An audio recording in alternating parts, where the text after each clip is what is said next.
developing countries to try and bring solutions kind of rises again in my mind.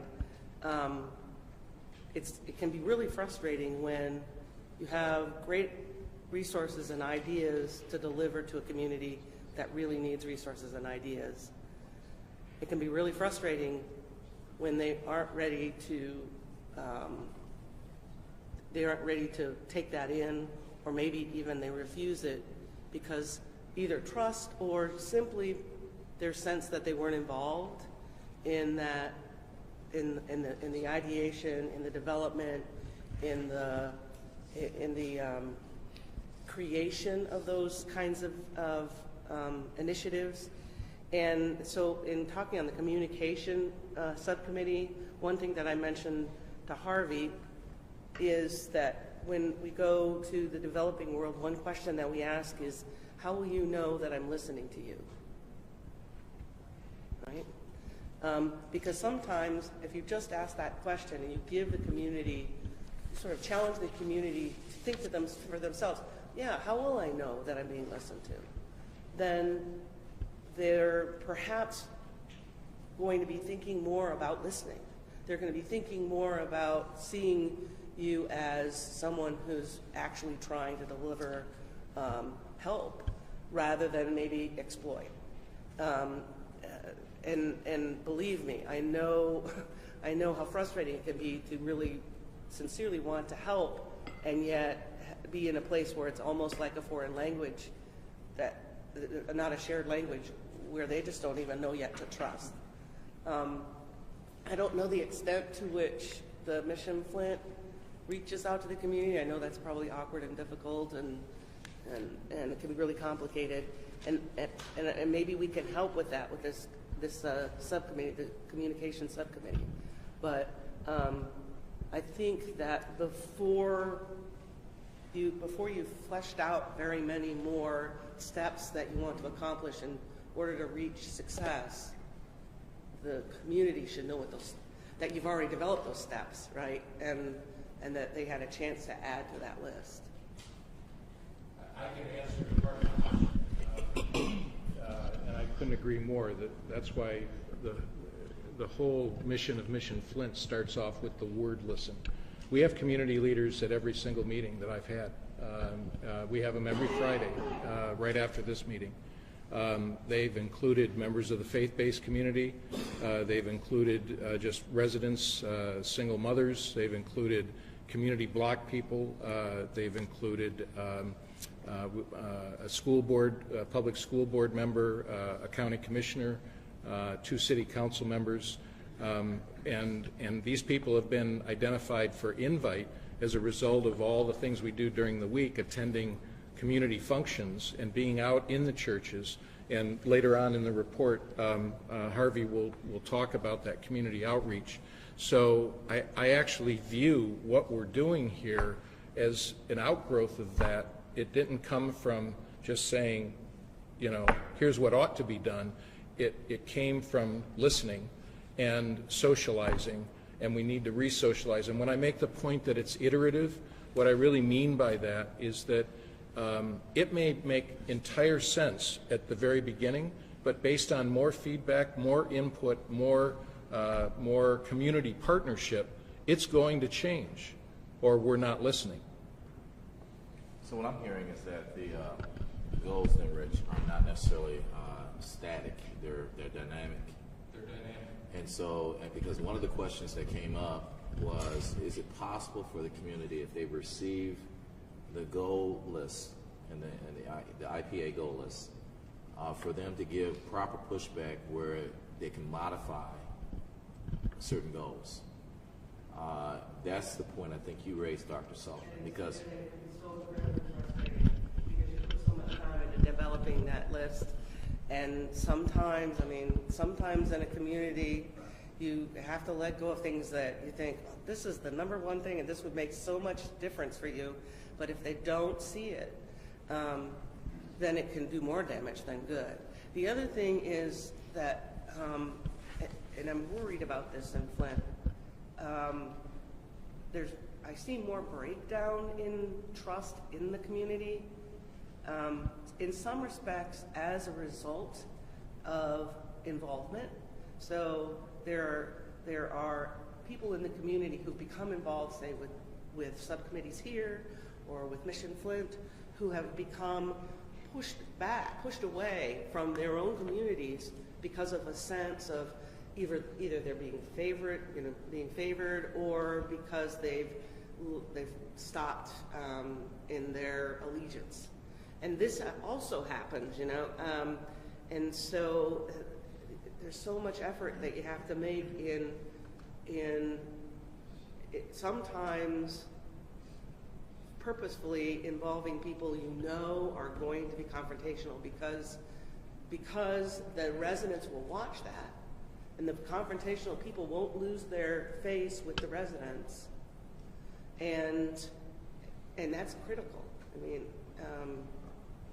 so I just offer that up. I think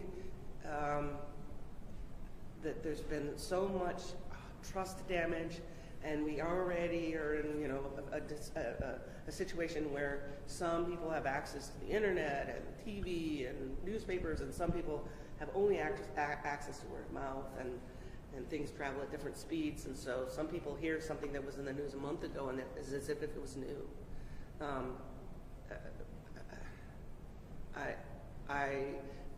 I've sat with students, and we've created perfect ideas for how to make water safe to drink in a village, and then we go back and the village has destroyed our work. I mean, it just happens, and it probably happens more often than it doesn't. So the attention to making sure that it's theirs, and sometimes that means letting go of some ideas that seem like they're the best ideas, as demonstrating that you're listening. I don't know. I just would like to put that out there. I agree with Laura. I think we should have, there should be community members that are on FWICC, at least 2 or 3 community folks, or community folks in every subcommittee. I look around the table at every meeting, and I'm struck by the homogeneous of this group. I mean, this is not representative of Flint. So maybe we should make a more direct effort to have them be part of every subcommittee or this larger committee. And recognize for them in advance that they might experience some alienation from the community by being involved. So be also supportive of helping them through that. Well, I'm glad that you brought that issue up, because you were talking about the trust issue, and we're really a community that has been, as far as trust, we're an abused or traumatized community as far as that goes, and we need to keep that in mind. But wow, Dr. Sullivan, you made me think you were a mental health professional instead of an engineer, because the question you said, how will I know I've been listened to? One of the questions we ask is, how do you know that treatment has worked? What would it look like?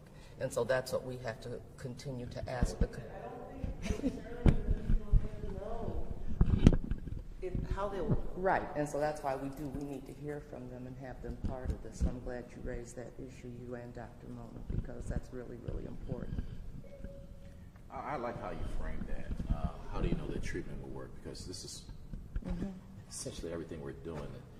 It's almost a treatment in a sense, and I never thought of it like that. Any other comments on the presentation by Colonel? I was curious, Harvey, about line of effort echo. Scott, there were sort of got just question marks there. Will that be something that will be developed by a subcommittee of FWICC? Will that be developed by Mission Flint? Will that be developed by a combination of the two and/or other groups? I just wondered where the who's going to foster it and what the focus is going to be. That's the statewide implementation plan, developing that model going forward, Mr. Hollins. Right. The statewide implementation plan. So as there are ideas that are generating. Are developing as a result of the discussions we're having in the subcommittees, from flushing protocols to testing of public schools and whatnot. There are policies that are evolving as a result of this meeting. So it's not something I think we would go in with more of an intended outcome on the front, but we will have those outcomes realized on the back end as a result of the work that's going on here. That will proceed into statewide policy. One of the things that is very important, for example, we have the University of Michigan School of Social Work, School of Public Policy, and School of Architecture.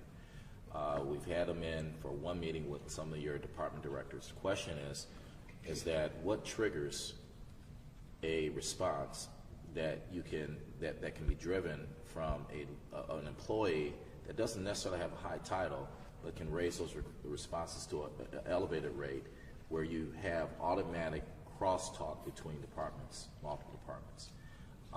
So there's a Venn diagramming kind of exercise that we need to really get to create a trigger, so we don't find a health crisis that DEQ could probably participate in, or vice versa, where lower level employees can really bubble things up in a way where it creates automatic cross communication. And so that's a challenge. That once we identify a reasonable structure for that to occur, it might be some recommendation. We'll give the recommendation to the governor and see how we can cascade that down into departments.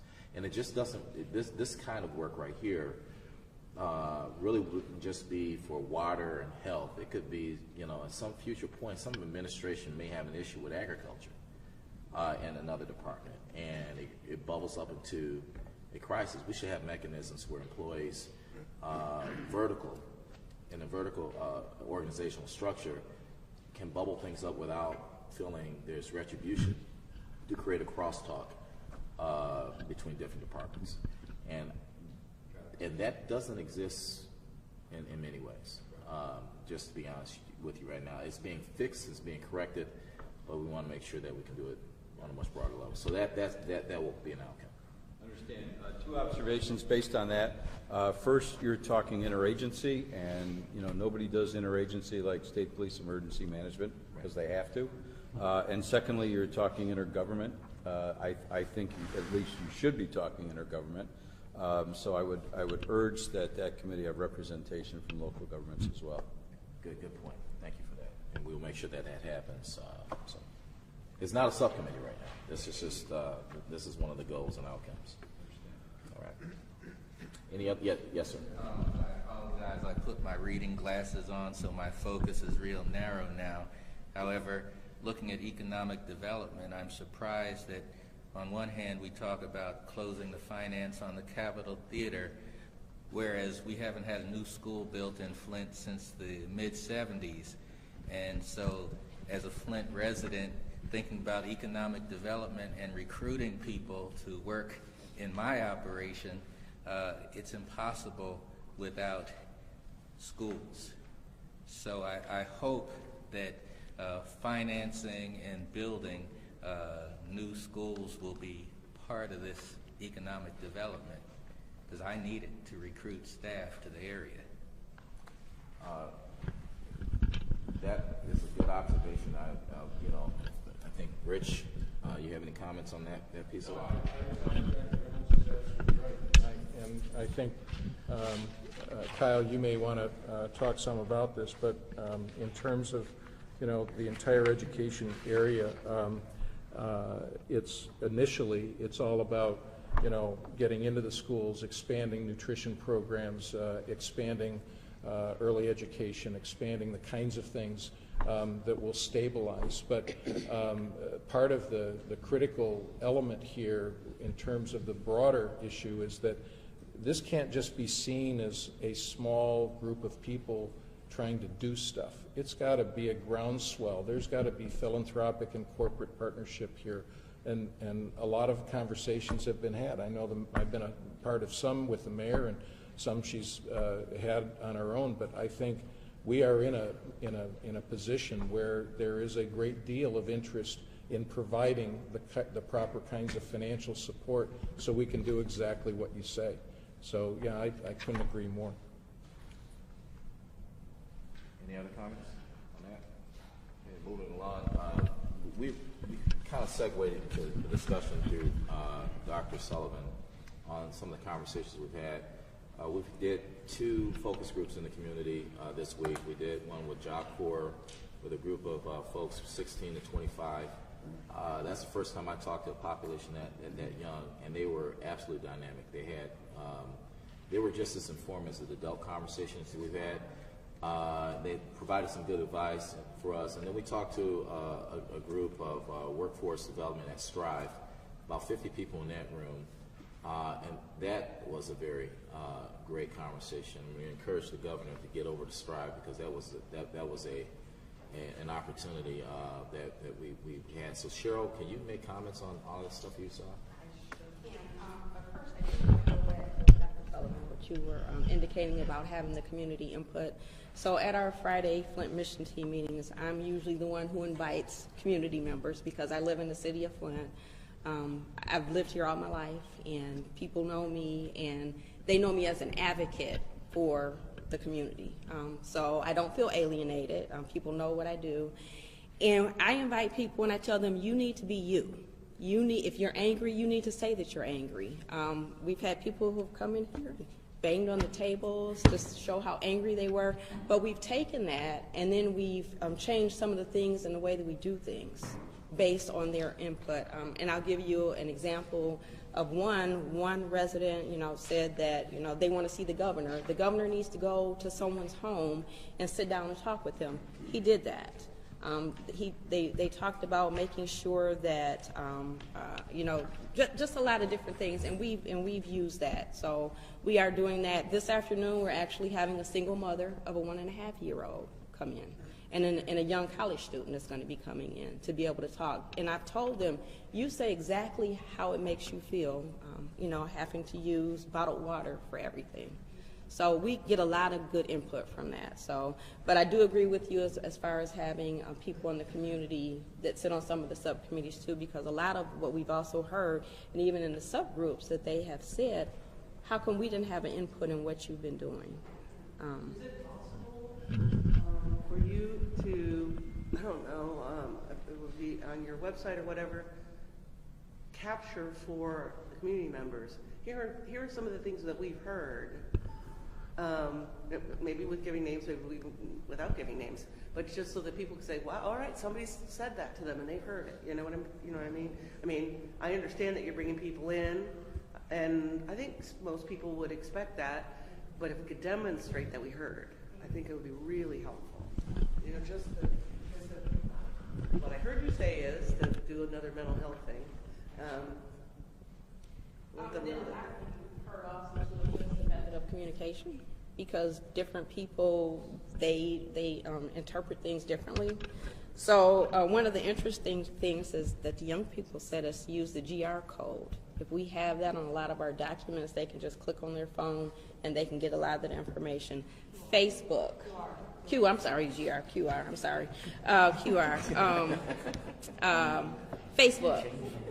Facebook for the young people.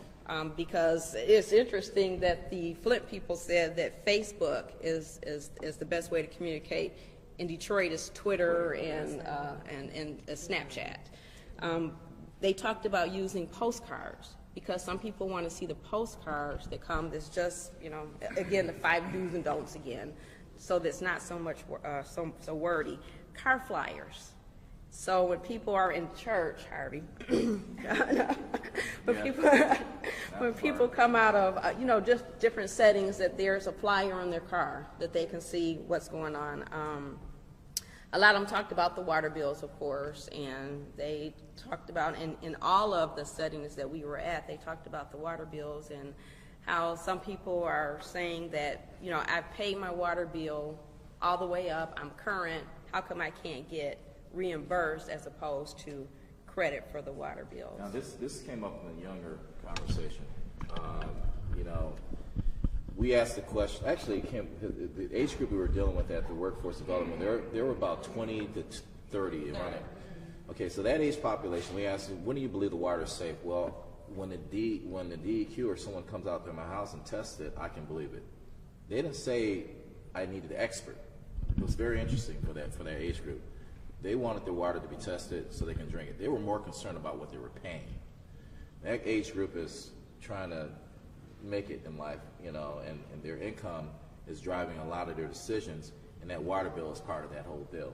So it's interesting that while they were, you know, they didn't want to wait around for a whole bunch of outside stuff. If you could just send somebody, a crew out to my house, test my water, tell me that it's safe, life can go on with them. And that came up maybe 3 or 4 times in the same manner. So I just wanted to make that point. But one of the things too is that we asked the question, at what point will you feel that Flint's water supply is remedied? Because, you know, as Dr. Mona indicated last week, the water is never going to be safe. And so there was, and I wondered what the question was going to be, so we did have to explain, what does that mean, that your water will be remedied? So we were trying to be careful not to say that the water is going to be safe. They talked about diets. Tell me, and as much information as we have put out about the diets, they still had questions. Tell me, what can I eat? What can I give my children? So we've got to do a better job of doing that. Pets. What can I give my pets? That came up because pets are like family. Blood testing. This was big that came up, and it even came up at the town hall meeting. I was going to say, as did I was going to say it was older people as well that said they wanted money. Correct. Because that came up we had a town hall meeting last night, so both of these issues came up. In regards to the blood testing, because, and I do know this because my husband was tested, and I think the bill was about $70, so we're getting a lot of questions as to why we're testing the young children, but we also need to test the older adults. And in some instances, as a matter of fact, one of our state employees, their bill was $300 for the blood testing. So they're asking, how come we can't get free blood testing as well? So that came up huge. And then also, of course, the water distribution, that came up. How do I go about getting water? And as Harvey indicated, the water testing. How can I get somebody to come out to my house and test my water, because that will show that it's safe. And then literacy came up too, making sure that the documents that we give out are easily understood by everybody. 211 came up too, because we're saying call 211. And a lot of people didn't know that. And then also in regards to 211, because some of the phones you cannot dial 211. So we need to make sure that we are putting the alternate number that you can call on our information as well. So that came up. And of course, and I think that was, jobs. Jobs came up too. People really are interested. They're really glad that we're making sure that the Flint residents are getting the jobs so that we can help our community. So that came up, and people were very helpful. At the town hall meeting, we had Mr. Harrington, who's a pipe plumber, that talked about that. So people were very excited about that. We talked about that at Strive. We had GST, the Michigan Works Agency, that was also there, that talked about this is how you go about getting jobs, and people were so thankful for that. So we just need to get more information out and making sure that we're getting in a way that every age group understands. I don't think it's a bad thing. You know, you mentioned you had questions about nutrition, and you thought maybe that meant that you hadn't been getting the message out. I don't think that's necessarily true. I think sometimes people ask the same question in a different room just to feel more certain that it's a good answer.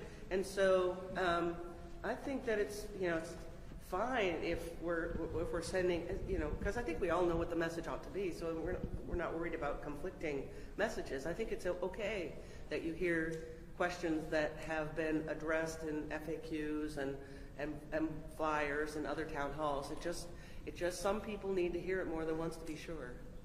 And buses, because we didn't have anything in the buses, so that came up. We need to put in the buses. And as you're saying, that sometimes you can get something in the mail, but you need to see it on a billboard. You need to see it in the store somewhere. So just making sure that we're really putting information out is going to be really helpful. Rich, you had several meetings to pastors and what this week, anything? Yeah, I think it's already been alluded to, but communication is our number one challenge, and we have all segments of the community. They receive their information in different ways, and we haven't cracked the code yet. And we need all the help that we can possibly get.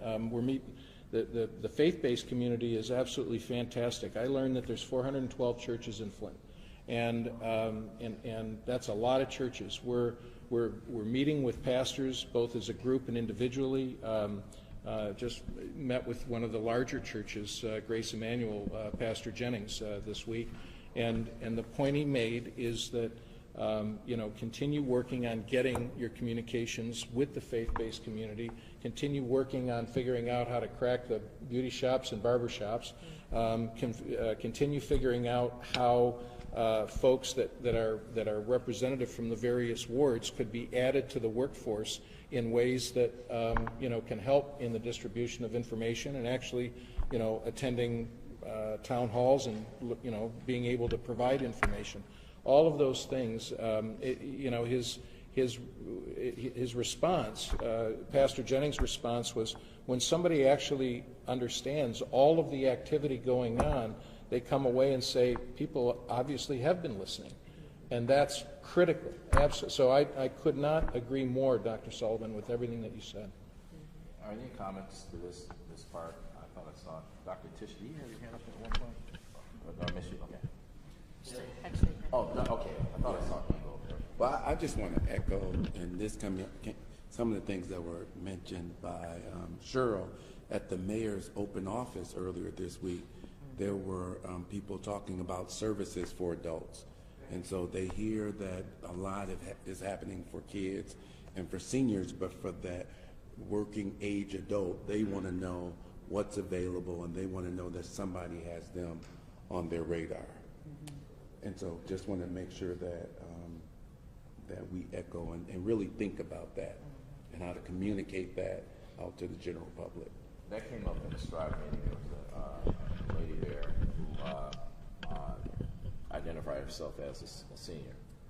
And she politely said that, I understand I'm supportive of our children too, but I need to know what you all are doing for me. And so that's a very good point that you raised. Yeah, Dr. Reynolds. Equally important that we support rebuilding our city government, because when everything else leaves town, that's what we are going to have. And so while we have all these initiatives, if it's not clearly done in partnership with our city government in the process of rebuilding, we need to come out of this process better than we went in. I think that's a great point, and that's the reason why we have not just the city government, but we have the county here too. So we want a representation on the FWICC community from the city and the county, because this has to be a joint thing, and the outcomes have to be expressed across the board. So thank you for saying that. Okay, we have here with us today, and he's been very patient. Thank you for sitting. Bruce Hill, who's with Bradford White, and it's engineer. He's an engineer with Bradford White. He's going to talk a little bit about the water heater. This is an expert that can give us a one-on-one on water heaters. I got to tell you, this week I talked to Mike Zimmer about water heaters, and he mentioned a flushing protocol. I never thought about flushing my water ever. When I moved in my house since 2004, I've never flushed my water heater until this week, because he scared me to death about the sediment that could be building up in my water heater. And I looked at my manual, and sure enough, it has a flushing protocol. So you're hearing a lot of stuff about water heaters. Steve Harvey's show kind of, elevated this whole issue. And we asked Bruce to come here to kind of give us a base one-on-one.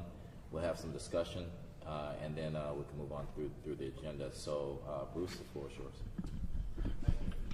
Good morning, everyone. I apologize that I did just throw this presentation together at the last minute. We heard about this yesterday. So this is a slideshow with some excerpts taken from it that we normally give to our sales force as we indoctrinate new people into water heaters. So let's just proceed through the slides. My focus is going to be just to give you the very basics of how a water heater works, how it's constructed, what are the basic elements of it, and talk a little bit about why you would like to flush your water heater and what other maintenance you would typically do to it. So if we could proceed to the next slide.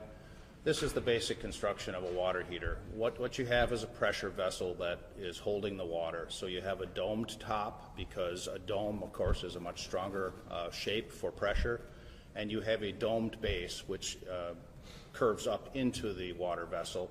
Again, as part of being a pressure vessel, they're designed to hold 300 psi of pressure. In this particular slide, you're seeing a gas water heater. So underneath you see that there is a burner assembly that burns natural gas or LP gas, and the heat from the flames heat both the bottom of the vessel as well as they travel up that center pipe, the flue pipe, and also deliver heat to the water through heat exchange through that metal flue pipe. As part of the water heater, if you keep going, let's talk about the first slide. Okay. Again, Harvey, go back one. Go back. Yes, one slide here. I want to point out the various elements of it. You see that dielectric water connections is listed on the top left side. This is basically just a liner inside of the nipple to prevent a corrosion action that occurs between two dissimilar metals, galvanic corrosion. The anode rod takes advantage of this galvanic corrosion action, and it's actually a sacrificial element that sits inside of your water tank and protects any exposed metal from the pressure vessel itself. We glass line the vessel, and we attempt to glass line it completely, but there are areas within the vessel where you have to weld the vessel together with glass already in place that you may see small fractures of the glass. So we put this rod in here to protect the metal tank so that it will last very many years of service. At the bottom, you'll see the drain valve. You'll notice that it's located very near to the bottom of the vessel, but it's not at the very lowest point in the vessel. We can't put it in down at the very, very lowest point of the vessel, so there is a small amount of volume that sits below the drain valve. The dip tube is an important element of the water heater. Water heaters are devices in which you are trying to press out as much of the hot water as you can in the vessel. If you just bring cold water into the top of the vessel, it will blend with the hot water and you'll get tepid water out of your cold water outlet. So we push all the cold water coming into the bottom of the vessel, and it's important to deliver as much hot water as possible out of the vessel, and it's important to stir the sediment off the bottom of the vessel and keep all the light particulates flowing through the vessel and not accumulating inside of the vessel itself. The temperature and pressure relief valve, T&P valve, is located on the upper portion of the tank where the temperature is typically hottest. That's a valve that will open for both a high temperature condition as well as a high pressure condition. We never expect high pressure conditions to develop in water heaters because you have the entire cold water system to expand out. So unless someone has intentionally put some sort of backflow preventer on the cold water side, you have all that volume to expand out to, and you really don't see a rise in pressure inside of the vessel beyond what's delivered by the city service. Okay, we'll go to the next one. This is just a closer look at this T&P valve. So this is the valve that really is the ultimate safety for the water heater. There are other safety mechanisms that prevent an over temperature condition, which is a condition that can increase the pressure in the tank.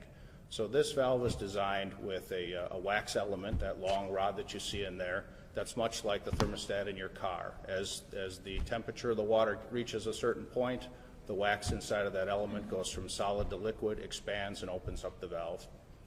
The valve is also a pressure relief valve, so if the pressure inside of the tank rises too much, it will pop a spring, which will again relieve pressure. This is something that most people don't realize they have on their water heaters, and this is something that should be periodically tested and validated for proper operation on your water heater.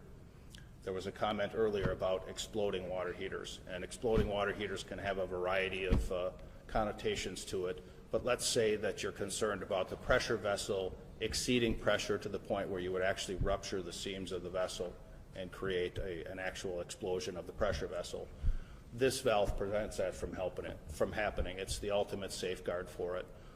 But you have to be careful to ensure that this valve is working properly. So you'll see there's a lever on there that you can easily lift and drain some water out of your water heater to validate that this valve works properly. It opens up.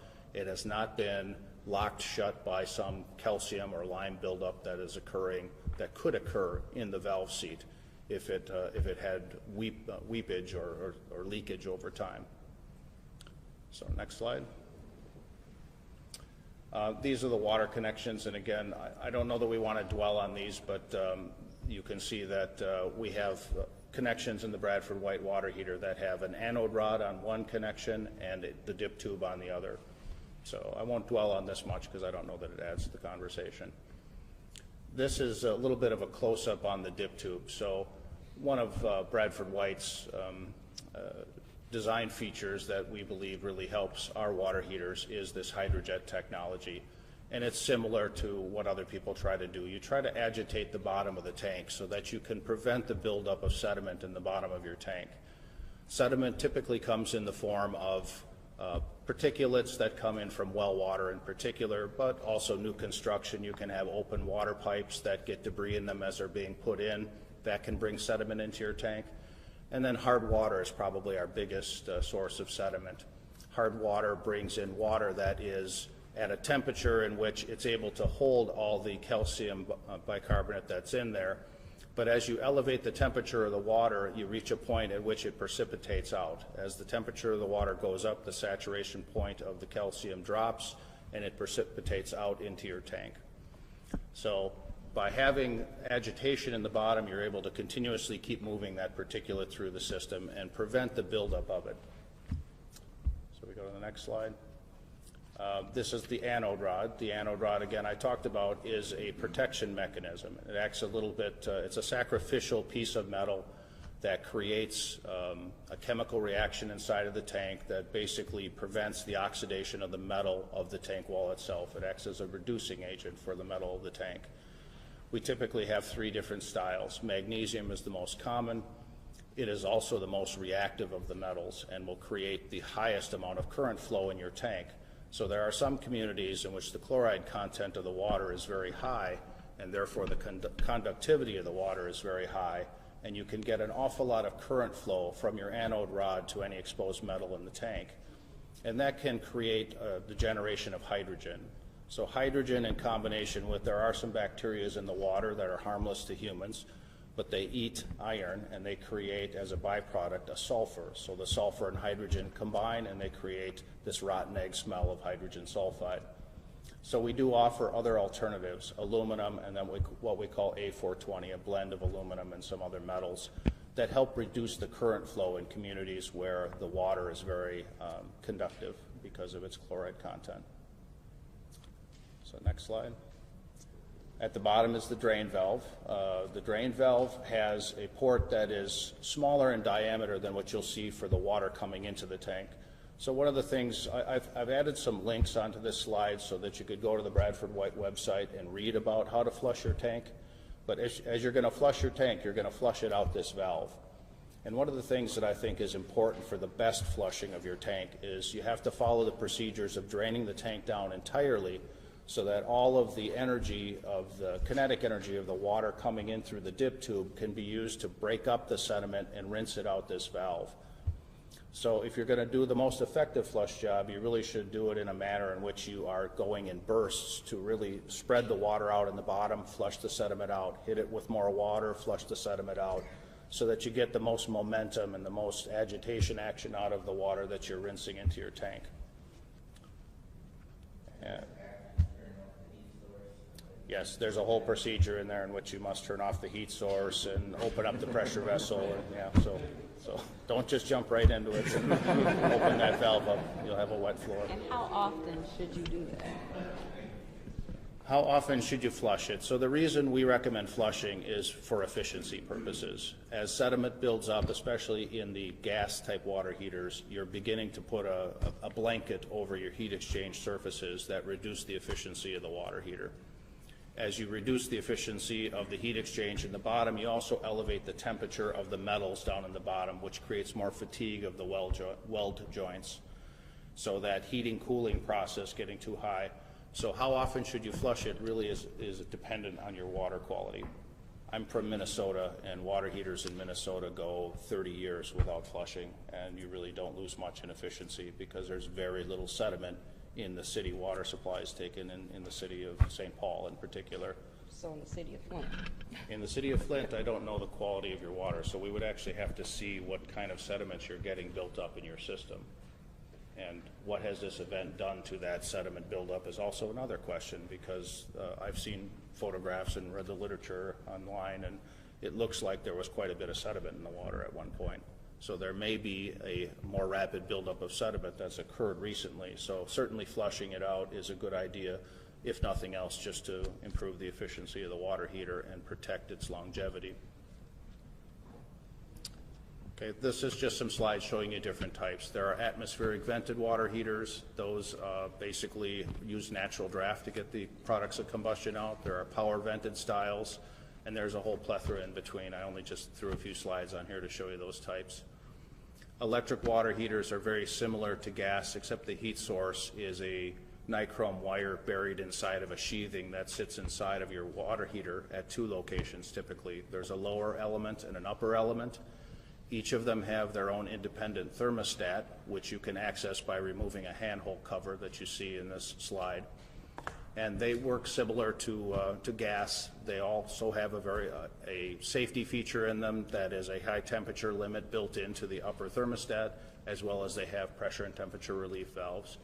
But the basic difference between this vessel and the gas vessel is that there is no flue pipe up the middle, because you're not trying to get products of combustion up the center of the water heater. And the heating elements are upper and lower, providing heat in the upper portion and satisfying that thermostat independent of the lower one. And typically they operate simultaneously, independent of each other, or non-simultaneously. Just some more slides on how an electric is constructed. It has wiring coming in at the top. So if you're going to do the service of flushing and filling on your electric water heater, you have a different problem from the gas. How do you shut off the power to it so that it's safe? And how do you do the flushing procedure? Because an electric water heater, if you fire it when it's empty, your elements will burn open very quickly, and you will potentially have a leakage of your vessel when you refill it with water. So very important to disconnect the power. Also very important to shut off gas and power to the gas versions as well. Okay, next slide. Just a quick look at the thermostats. Most people don't realize that you can adjust the temperature on electrics because all they see is a vessel with covers over it. But this is what's under the hood of the handhold covers. There are these thermostats with small dials on the bottom of them that allow you to adjust the set point of your water temperature. I would look at a resistive heating element. They're a metal sheathed element that are screwed into the tank. These are exposed metal inside of the tank and do use a little bit of the anode rod current that we talked about earlier, because they're a path that is protected by the anode rod. And I just threw in another slide. Again, electrics come in many forms. There's shorts, talls, many different versions of them. All right.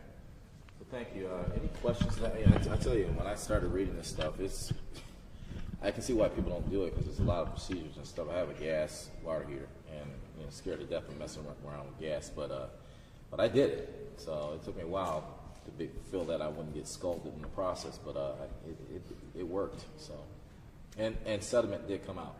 Interesting enough, there was sediment built up in mine a little bit. So I want to thank you. This work will continue through Mike Zimmer's group. You said a couple things that kind of stood out for me: hard water source, chlorine. Those are the things we heard regarding the Flint River experience. And so, thank you for making those comments, and hopefully get some good information out of that committee. We're coming down to time now. There are no actions that have been proposed today, so there's no vote that we need to take. Captain Kalinsky, you have anything regarding the incident? The only thing I have is we align the FWICC goals to the State Emergency Operations Center Incident Action Plan objectives, tactics, and the responsible agencies. So I think they hit 5 of our objectives, and I'll talk to Mr. Baird to see next steps as far as the updates from the subcommittees and how he wants that handled. And that's all, Harvey. Okay. And there's not a meeting next week. Next week is Good Friday, so everyone has a break from this. And if you have any other presentations, like we had someone from the Netherlands, we had Dr. Jana on the lead copper rule, we had Bruce. If you think it's important, because this is live stream, and there are a lot of folks who are actually watching this stuff. And hopefully this water heater was as informative to the public, so to lessen their concerns about stuff they hear on a comedy show, right? So that's important for us to really do.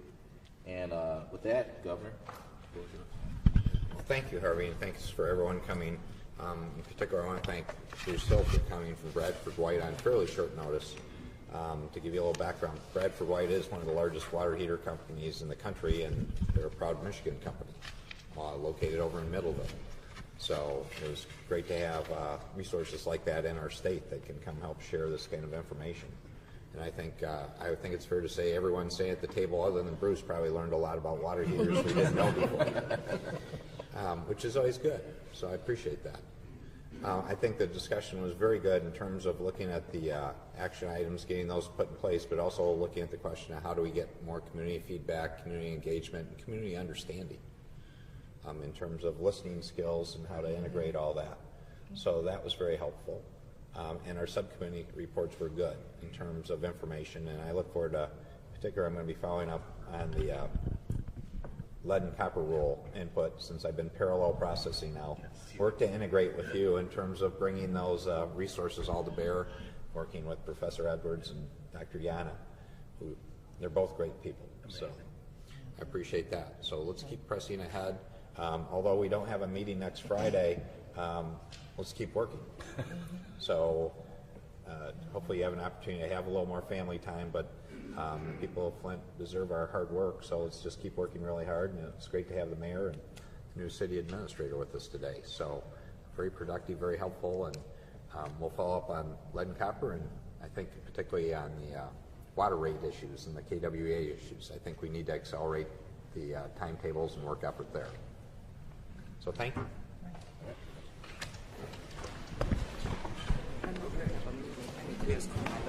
All right, I got to go first. Okay. I know. They'll take whatever they can.